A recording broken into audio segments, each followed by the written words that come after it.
And so like I've seen them in many different versions, but I was never like trying to like pretend to be their friend. So and so really I started tweeting like so I started Instagramming about Fishbone so much that like somebody whoever runs the Fishbone social media channel reached out to me. It was like, hey, if you ever want tickets or anything, I was like, great. And then I went to the show in San Francisco, and they let me know, hey, Chris wants to say hello to you. And I was like, oh, that's cool. And I had no idea he's like what a huge fan of my work he was. And so we just instantly became friends, which was sort of surreal for me. But like, so we got to hang out a lot while he was up here in Oakland. It was great. And I got to sort of like one of the coolest things that's ever happened to me in my life was they were rehearsing in the studio, in this rehearsal studio. And Chris was like, hey, you want to come by and hang out? And I got to sit there while the new version of the band sort of like went through some classic Fishbone songs and just sort of like, and it was like to sit in the room with them and to sort of feel like whatever this band is, no matter who's in it, there is a Fishbone thing that when people come together and they get the right people, that feels like there's no other band like this in the world. And they're all still in good spirits, in good shape, and Angelo's still singing great, and Chris is singing great.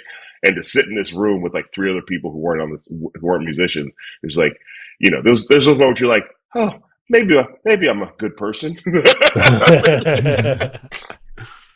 So you'd mentioned before that it kind of started with Living Color. So a friend of yours showed you Time's Up, and so this moment of hearing Time's Up for the first time was kind of like a big moment for you, right? Personal moon landing. Like, oh, is this what music can do? Like, I was a fan of music a little bit, but I was really more into comedy, stand up comedy, and Bruce Lee and comic books. Like, that was what I was doing. And music was sort of there, but it wasn't like, and so my friend Rob was the guy who like took me to concerts when I was like, oh, well, he was just like, come with me to these concerts. So I think my first concert was Tom Petty. And I was like, this guy's pretty good. And so like, but then Rob specifically was like, you need to hear this band. And he's a white Jewish dude from Southside Chicago, understood what his black friend from the Southside Chicago needed. And we sat in his car and played it. And I was like, very quickly, like, yeah, okay, this is my new favorite band. I know the feeling of having a favorite band that I didn't know before. And, so yeah, now I'm a member of this band's army too. Whatever they need, I'm down.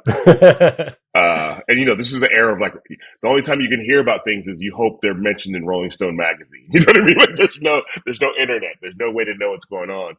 And then I literally went to the record store and just started searching for other bands, like just going through it. And you just go, oh, 24/7 Spies. This looks like a rock and roll album. This is a bunch of black guys. Let me get this. Oh, Fishbone. Oh, they have a new album coming out. That sounds good. I'll get this one. What is this called? Truth and Soul. Let's check this out. So and that's how I ended up discovering a bunch of different bands that through that era. But yeah, it all started with Living Color. Yeah, the first band I ever saw live was Living Color.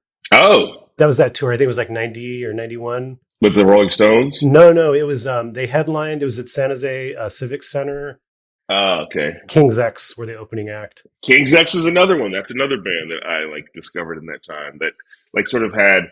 You think about all these bands, they all sort of got like Living Color's the only band that had a hit song. Yeah. But like they all had like a little bit of a push. And then I felt like the thing that stopped them was just people being like, just people's perception of what these people should be doing. Mm-hmm. Cause like King's X is like, I don't know. How are they not one of the biggest bands in the world with like with the melodies and the way he sings? Like, I don't know how they opened for U2 and I'm like, how are they not as big as U2? You know what I mean? And it's just like, it's just because people can't adjust their brains to like, wait a minute, but it's a black guy who sounds like a gospel choir singing over Beatles harmonies. Like, I don't know what to do with that, And they had that added element too, where they were sort of a Christian band, but also they sort of like got lumped in with Christian bands. Yeah, which is that doesn't help you.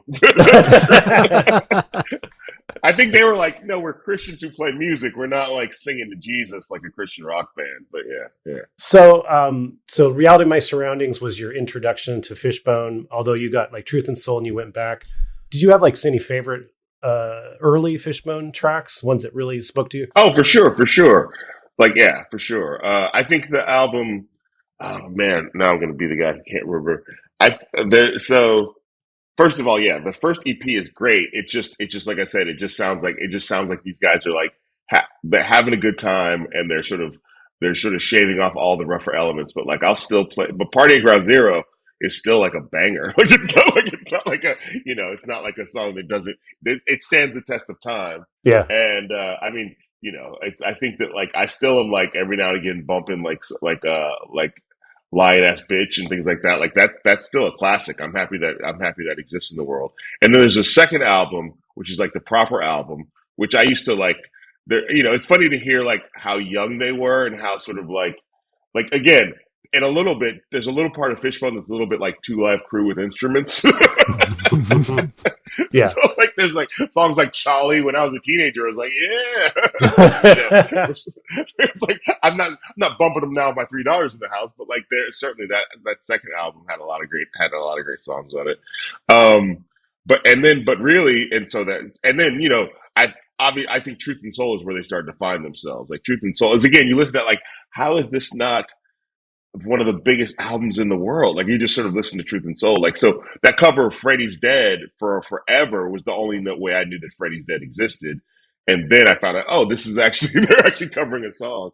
And then like there's that song, the Howard Beach song that's on that album, and the song Change is on that album, which is Yeah. another one like that's a song they played live in the rehearsal studio that I was like that I hadn't heard. I don't know if I'd ever heard it live before, and they played it in the rehearsal studio. And I just was like, again, a song that stands the test of time. But yeah, so definitely, and that album also has "Bonin' in the Boneyard," which is like an instant classic, and just like also just really, and they've all sort of separated now, but like you cannot underestimate the power of Norwood as a bass player in Fishbone. Like I don't know, Yeah. you sort of like the Les Claypool, yes, 100%. Also Norwood. Like that's all I want to say is like, Yeah. it's just like that there's also the Bone in the Boneyard has one of those bass lines that is undeniable. And I think and I know he's not in the band right now, and that none of that's my business, and I don't ask questions. But just because also to imagine that these guys have been friends since they were kids, how could you all always want to be together? Like, how could you, like I have one friend from when I was in high school. One. If you forced me to be with the other people, it'd probably be a problem.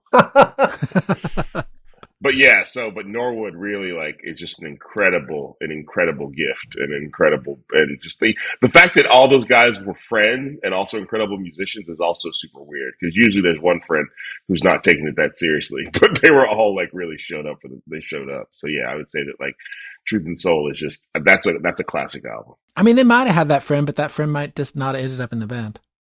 Yeah, I guess and I don't mean to call anybody out. I feel like Walt was in the band for vibes, which is fine. Yeah. I think he had the best vibes. He was like just sort of there to like keep the party moving, and and he played a little bit of that tiny trumpet. Yeah. Yeah. Reality was my intro, and I think this is before I was familiar with ska, but I was really interested in alternative rock and like sort of what they were calling funk rock, in the Bay Area. Mm-hmm. Yeah. And that's kind of how I found it. But then when I heard Truth and Soul, that just became my favorite record. Even though I really love Reality of My Surroundings. And I feel like that album's really held up well. Mm-hmm. It doesn't really sound like it's a unique record to Fishbone's catalog, but it also doesn't really sound like anything of that time either. Yeah, I think I think that's where it comes. That's the problem, because if you think about music in that era, like rock music in that era, Mm-hmm. there's a real sense of like the Seattle sounds like this, even though those bands don't. But there's a sense of like a Pearl Jam album sounds like a Pearl Jam album from the moment you open it to the moment you close it. And I love these bands. Soundgarden, who was my favorite Seattle band, is always Soundgardening. And I think the issue with Fishbone, and say with Nirvana, they're always Nirvana. There's like, and not to say they don't have dynamics, and don't say they don't do different things, but Fishbone, that album, Reality of My Surroundings, is really challenging you. Yeah. Like it's like, because like the first three songs of that album don't even sound like they're on the same album. Even the little like detours with the If I Were a, like these little like vignettes. It's like, what is happening there? And I think if you're the kind of person who's like, I just want it to sound like the thing that I thought it was going to sound like, that album's not your friend. Like that album's not your. But whereas for me, I was like, I like when things get cacophonous and weird and strange, and probably because one of my friends was a big Frank Zappa fan, and so I'm just so I was used to like things like what are they doing now?